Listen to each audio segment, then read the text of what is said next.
Hey, it's Alex from Board Game Co., and we're going to talk about Darkest Dungeon, the board game. And this is one where I'll start by saying go ahead and back it. This one will hold its value, but it's not necessarily as simple as all that. And I'll go into the campaign, the should you back it, my opinion, pledge levels, all that stuff, cover stretch goals, all the fun stuff, because this game does have some of the best miniatures I have seen in a board game. The most captivating miniatures, managing to capture that cuteness of a chibi art style while not being chibi at all. So it's there's a lot going on here, and so far we are a day and a half into the campaign, roughly a day and a half, somewhere in that range, a day and a half into the campaign, and we currently have 1.3 million dollars raised, 10,000 backers. Mythic Games is crushing it, and I am very happy for them. I am happy that this game is taking off, and honestly, this is debatably worth it for the miniatures alone. If you are someone who likes miniatures, if you are someone who is pulled in by this world, then it's worth it for the miniatures alone, with the caveat that, miniatures in a box are still miniatures in a box. So I don't know if you like to display your minis. I don't know if you like to paint with them. I don't know if you want to use it for your own custom RPG that you're going to use a Darkest Dungeon world for. Or maybe someone's going to come out with a Darkest Dungeon RPG. Who knows?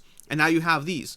Or maybe you're actually interested in the board game as well. Let's go into it. So Darkest Dungeon, the board game by Mythic Games, is a board game based on the PC game Darkest Dungeon. Darkest Dungeon is an incredibly popular PC game, which, full disclaimer, I have never played. So past the fact that it is a side-scrolling dungeon crawler with stat management and characters dying and being replaced, I think that's about as far as I can go with my knowledge of Darkest Dungeon. I have extended it all.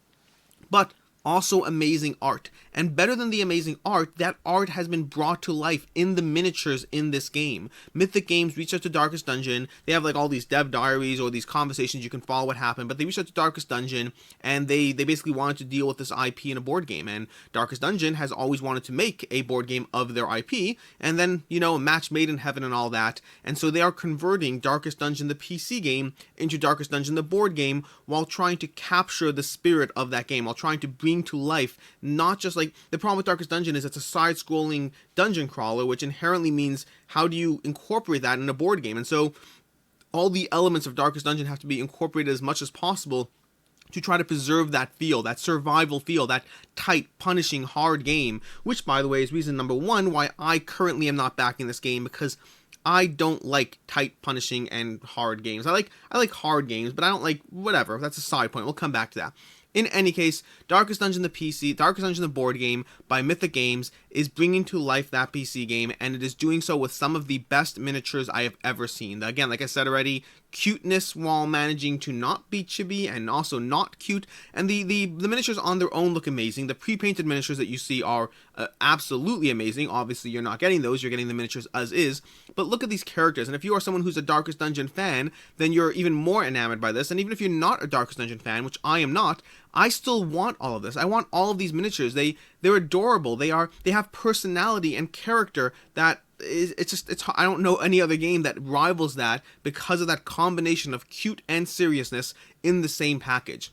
And then the monsters are a wide range of things, some interesting, some less so, some of the standard tentacle fare that is just uninspired, but along with that, many more, actually pretty cool looking miniatures, from that giant eyeball over there to many of the sculpts over here. And full disclaimer as well, as someone who, I have not played the video game, I don't know whether any of these are Mythic Games creations or whether they are all inspired by the video game. Like Bloodborne by CMON, I have no clue how much of this is, wow, Mythic Games is coming up with amazing sculpts or whatnot, versus how much is just copying the art and the style and the design from Darkest Dungeon. It's worth noting over here that for the pledge levels of this campaign, let's go over the pledge levels actually. Let's take the opportunity to go over the pledge levels before we dive into stretch goals and whatnot.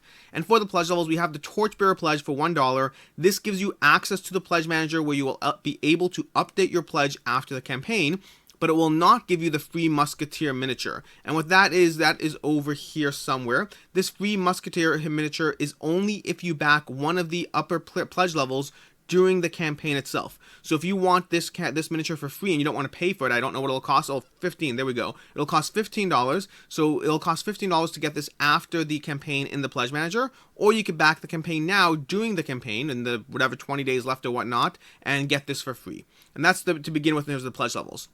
Which brings us to the first pledge over here, which is the dungeon pledge. That is $115 because of the miniature, but $100 for you because you're getting that miniature for free. And this is going to come with 72 miniatures. And again, at $100 plus shipping. So you basically, by the time you even at the cheaper shipping pledges came in at around $34 or so. So $134 to get around 70 miniatures. That's before stretch goals. Before stretch goals, that's about $2 per miniature, which, I mean, I've seen better, but I've seen far worse as well. And especially if you're buying miniatures from who knows where, from anything to this quality, again, the price per miniature alone is almost worth it, which is why I will say this multiple times throughout this video. But this game, Darkest Dungeon by Mythic Games, will hold its value absolutely. If you want to turn around and sell it down the road because it wasn't the game for you, you will get your money back. And then that value will be further improved through the stretch goals that we unlock throughout this campaign, because we have a ton of time left, and I would be surprised if this thing doesn't cross. I would say 2 million easily, but I would say this is probably going to get close to 3 million by the time this is done. Maybe 2.5 is a more accurate prediction, we'll see. But in any case, that is a lot of room for stretch goals, a lot of room for additions to this game, and that cost per miniature will probably drop to the range of about $1.20, $1.30, including shipping. Obviously, that's US based, as opposed to if you pay more for shipping, it'll cost more. The next pledge level is the Crimson Pledge. This is $170 if you factor in the miniature, the Musketeer miniature, plus the Crimson Pledge on its own as an optional buy costs $55. I don't know why you would ever buy that. Meaning, if you are someone who's interested in the Crimson expansion, the Crimson Court expansion, do not buy it as a separate optional buy, because then you're paying $55. Just buy the Crimson Pledge where you'll get it for $50. I can't think of a reason why you'd buy it separately, unless you want 2 copies of the expansion, because you can't even get the expansion without the base game. So I don't know. Either way, that's just marketing, because now you get a deal. Now it's $55. Now instead of being $55, it's $50. And by that logic, they should have just made it $65 and then called it a $50, because then it's even a better deal. But in any case, all messing around aside, the Crimson Pledge will give you, for $150, it's giving you a $170 worth of stuff, but it gives you more miniatures, more extras. It's going to give you another 36 monster miniatures, which for $50, considering the monsters here, again, is not bad. It's coming in at, again, around that $1 to $1.50, $1 to $1.50 cost per miniature in this Crimson Pledge expansion. And then we have the stretch goals, and the stretch goals are pretty decent already, and it's only going to continue from there. We already have 2 hero miniatures and 14 boss miniatures, monsters or bosses, and over here you can see the 2 heroes, we can see all the bosses, a lot of sculpts, which again, I assume are from the video game, no idea myself, but we have, more room tiles as well. I saw a lot of people who wanted variation in their room tiles, because of that, the way Darkest Dungeon works is this one central room, then you have all these player boards, and then you have that abstracted dungeon area, you're kind of exploring one room at a time, and so more variety in the room tiles, something I saw a lot of people asking for, and this is going to give you that. We have the Occultist Hero, we have Malignant Growths, we have Brigand Raiders. I'm just reading names of monsters that I have no idea. And again, these all look great. This world of Darkest Dungeon really does pull me in, and if anything, the main thing this game makes me want to do is potentially explore the video game, although I don't really have time for video games because I have no time for video games. And in any case, so from there we get to the optional buys. We cover the stretch goals, we cover the pledge levels, let's cover the optional buys. So we have an additional core box at $100 over here, which is just another core box. And then we have that Crimson Court at $55, which we've already talked about. Just get the Crimson Pledge, it's a much better deal. So, should you back it? Should you not? And the short answer is yes. Mythic Games historically have held their value. Mythic Games puts out a lot of games, and this is going to be very reminiscent of my Hell videos. If you watched any of my videos about Hell, it's going to be more of the same. I like Mythic Games as a company a lot. I like them more, by the way, now because I actually have got my copy of Super Fantasy Brawl, and I have been really enjoying it. I will have a full review coming. I just want to get a few more plays into my belt, but I will have a full review coming, which is great for me because I have always liked Mythic Games as a company. They are one of the companies that I think of as a great company, a premium company, that a ton of whatever, but their games historically have not made their way into my collection. I have played them, and for the most part gotten rid of them, or just, it depends on the game. Like Joan of Arc, I just gave up eventually. It's too hard to get to the table. It's supposed to be a great game. Reichbusters is a game that I wanted to like so badly, but it was a little too fiddly for me. Crimson Court, well, I don't know what else they have. I have to go through my list of what they have, but Super Fantasy Brawl is the first one that is officially staying on my collection, and I'm really enjoying it, which is awesome because, well, I like the fact that the company that I like, I actually now have a game that I like too. As far as Hell, I backed Hell, and I am interested to see where that one will land, but the problem with Mythic Games for me historically has been that they often put out these amazing worlds, these amazing miniatures. They put a lot of love into their games, but they have also had a lot of printing snafus, errata, things that need to be fixed or adjusted or tweaked. And that, I don't want to work so hard for a game. I want to like a game when it arrives on my doorstep. I don't want to think of a Kickstarter game as something that is a half-finished product. I want a finished board game that wasn't rushed for whatever timeline it needed to meet, or didn't have the right enough hands in the pot. I mean, Kickstarter is a complicated thing, and I want to feel that my Kickstarter games are a completely 100% finished product, that I don't have to wait for your errata pack to show up or for your second Kickstarter before I actually get a game that is meant to be enjoyed in a certain way.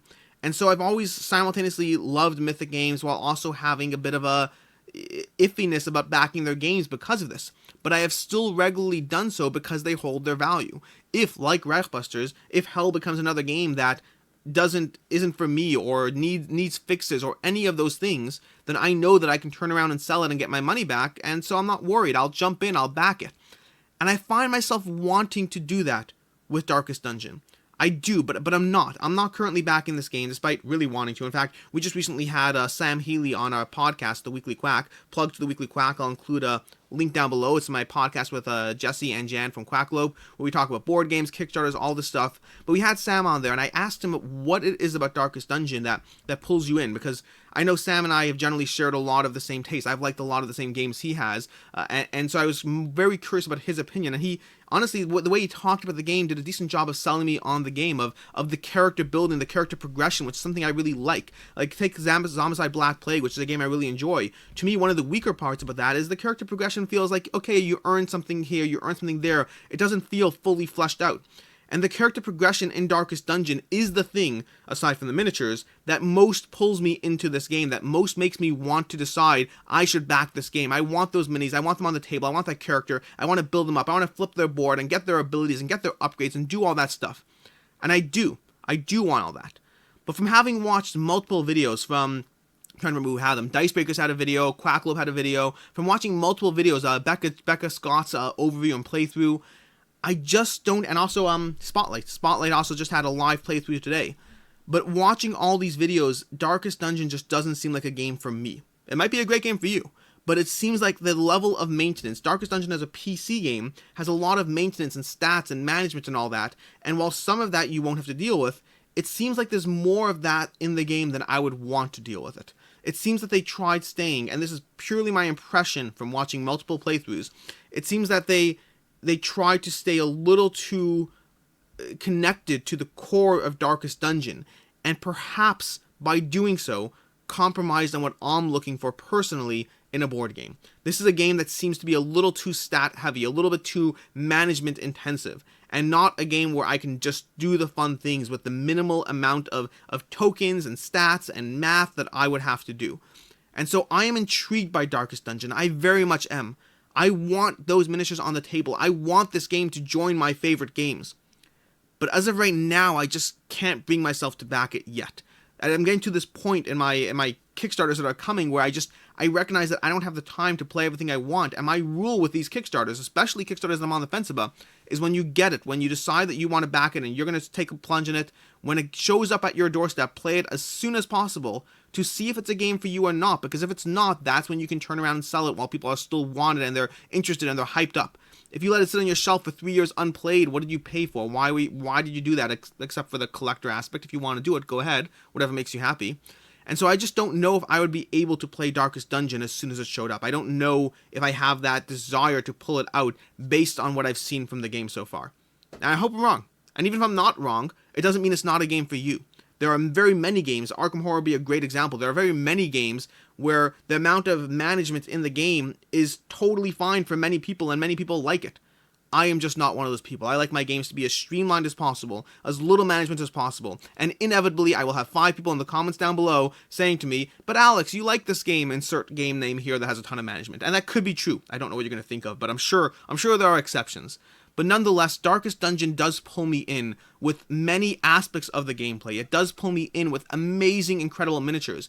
And it certainly pulls me in with the fact that there is no question in my mind that this game will hold its value. But today, at least just for today, I think I'm going to be responsible and not actually back a game that I think I'd have a harder time getting to the table. But that's just me. For you, go ahead and back Darkest Dungeon. If you are pulled in by those miniatures, give it a shot. If you're going to repurpose them, if you're going to like the game, I don't know, I'm assuming the game's bad. If you're going to enjoy the game, go ahead and enjoy the game. And if the game's not for you, feel free to repurpose them, paint them, display them on your shelves, display them next to your computer around the screen while you play Darkest Dungeon. Or turn around and sell it, because it will hold its value. Until next time, I'm Alex Radcliffe from Board Game Co. I hope you enjoyed this video, and Mythic Games, I really do love you guys as a company, and Super Fantasy Brawl, I'll put out a review. I really am liking that one. So hopefully I'm wrong here. Hopefully I'm wrong about any of these other ones. And until next time, have a good one.